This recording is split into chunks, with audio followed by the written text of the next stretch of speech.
pilot. But I was too young and too short, and there were no female captains. And my dad said, be patient, he said, just see what happens. So I took my first lesson, came down from the sky, told my father I'd fly for the rest of my life. So I got my first job, flying for a mortician in a tiny bonanza, just a corpse and me. $5 an hour for flying dead bodies. I had to climb over their faces just to get to my seat. And suddenly the wheels lift off, the ground is falling backwards. I am suddenly alive. Suddenly I'm in the cockpit. Suddenly everything's changed. Suddenly I'm not too young or too short, and the passengers in the back don't complain.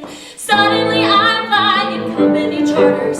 Suddenly everything's high.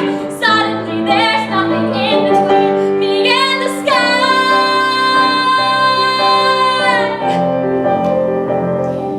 American Airlines had the prettiest planes, so I applied as a flight engineer. But the World War II pilots, they all complained. They said girls shouldn't be in the cockpit. Hey lady, hey baby, hey why don't you grab us a drink? And the flight attendants weren't my friends back then, and they said, are you better than us, do you think? But I kept getting hired in the World War II crew. They retired, and the girls all thought much higher of me. 1986, the first female American captain in history. Suddenly I'm in the cockpit.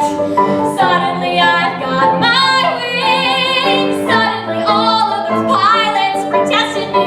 Well, they can get their own drinks. Suddenly there's no one saying stay around, looking down, passing them by. Suddenly there's nothing in between me and the sky. Suddenly I've got an all-female crew. The news broke and made headlines across the world. Suddenly it stops. No one's saying you can or you won't, or you know you're not anything because you're a girl. Suddenly I'm getting married, and we're putting pins on a map where we've flown. 'Cause suddenly I am a mother, and I'm suddenly shocked at how much they've grown. Suddenly I'm wondering how my parents would feel seeing me teaching men to be pilots. 'Cause somehow I am a senior instructor, and somehow I'm 51.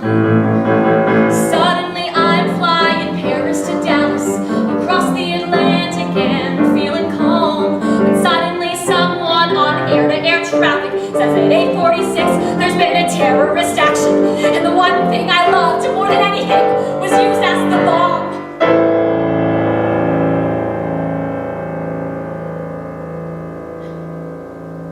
Suddenly I'm in a hotel.